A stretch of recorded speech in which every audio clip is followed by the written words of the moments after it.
Hello guys, it's Onoja Simeon and welcome to Tales of Leadership Traits and Fails, where we hone our leadership skills from true life stories. Today, we're looking at a touching display of one of the rarest leadership qualities in Africa, and that's selfless leadership. We're looking at a story where someone displayed such selflessness as I have never seen displayed by any African leader before. And this individual we're talking about, if we ask people to list or to mention leaders, even on his own street, I'll be surprised if his name comes up. So this is an ordinary person displaying an exceptional leadership quality. But as usual, I'd like to start by asking you to imagine. That's how I always do it. Imagine that you are a private secondary school teacher, a father of 3 kids, all of whom are below 8 years, where your monthly salary is, say, 60,000 naira. That's about, okay, I'm sure of this particular situation. So that's the range of salary this individual takes. So the 60,000 naira. And that's 120 pounds or 150 USD. That's about the range.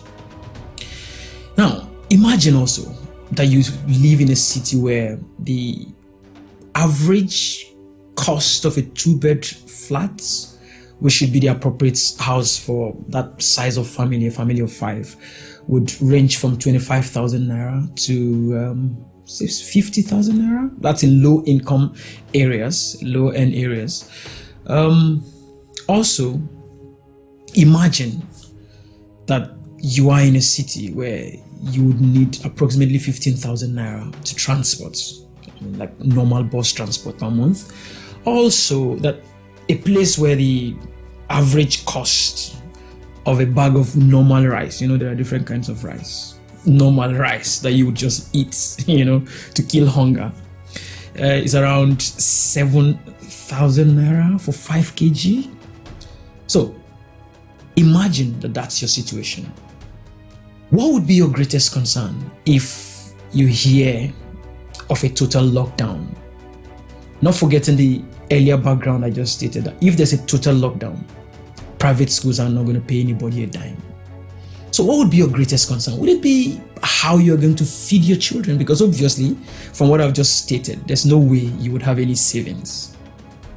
So would it be how to feed your children, or would it be how to find a new job in a country where over 31% of its graduates are unemployed? It's a country where over 25 million graduates will probably be looking for the same thing that you're looking for. What would be your greatest concern? That's what we're looking at in today's Tales of Leadership Traits and Fails. We're looking at a story of a guy who found himself in a similar situation. And what he did shocked me completely. And that's why I'd like you to watch the video for yourself. Then we will have a talk around it. Help them.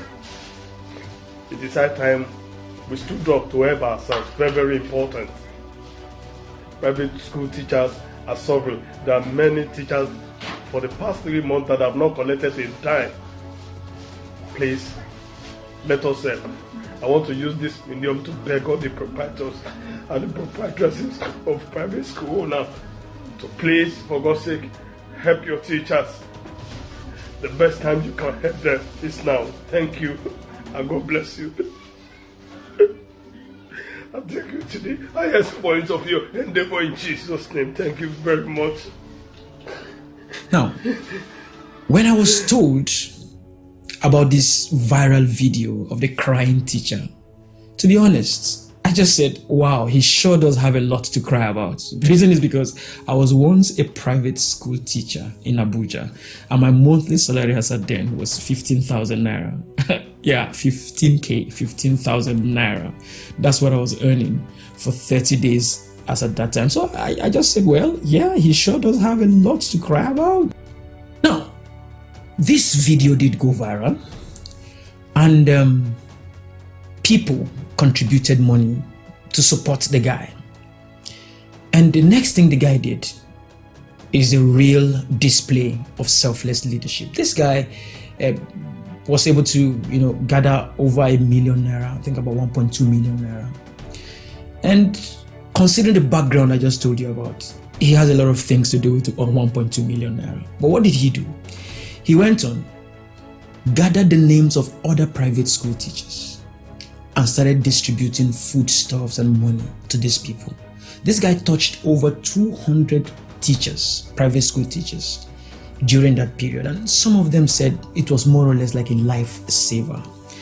And the guy said his major motivation for doing this was that he started running a private tutorial center, and he saw elderly people, family people coming to beg him for 2-3 hours of teaching so that they can at least feed their families. He was touched by this pain that people were going through, and that was what motivated him into what he did in the first place. And the guy was true to his word that his pain was not his personal pain, but the pain of others, when he took the whole money and spent it on other people.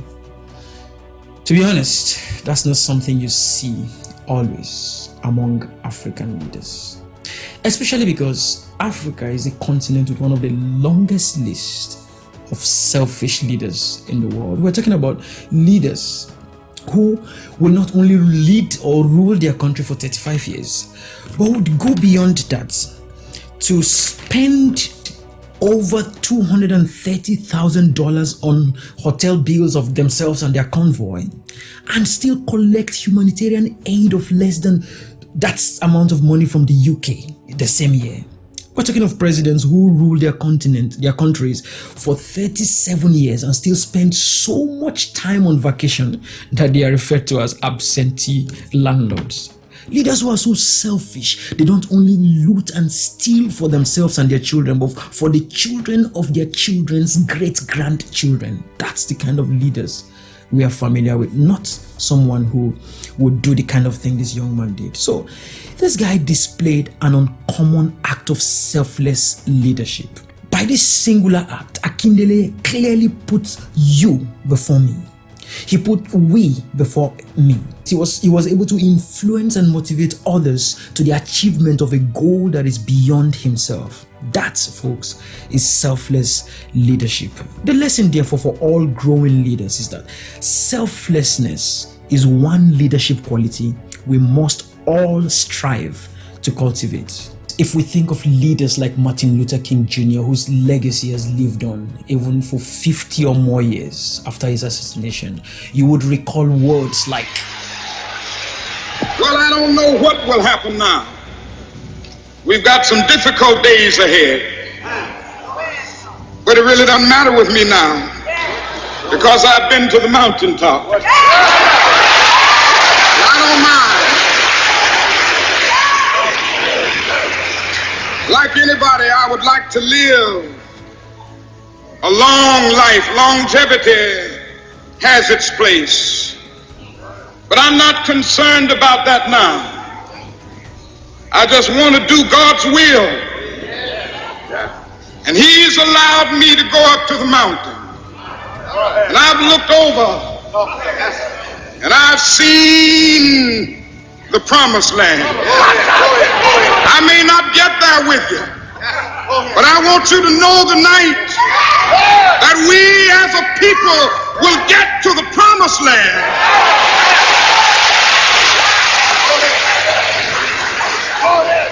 So I'm happy tonight. I'm not worried about anything. I'm not fearing any man. Mine eyes have seen the glory of the coming of the Lord. Those are the kind of words you would remember when you think about lasting legacies. When you look at these people, you will see people whose vision was beyond them. People who are not only willing to die for others, but are almost dead to self.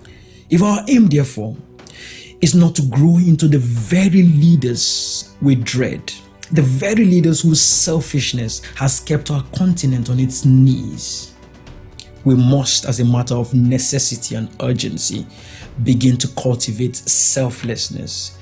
And there's no better way of doing this than to start putting the interest of others before ours.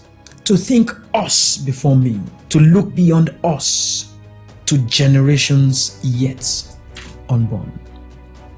Thank you very much for watching this video. As usual, Tales of Leadership Traits and Fails are designed to help us grow together as leaders. And so, I'll be grateful and excited to see your comments of lessons we can learn from this story and similar stories. So, please feel free to leave comments in the comment section, and I look forward to seeing you again. Thank you very much.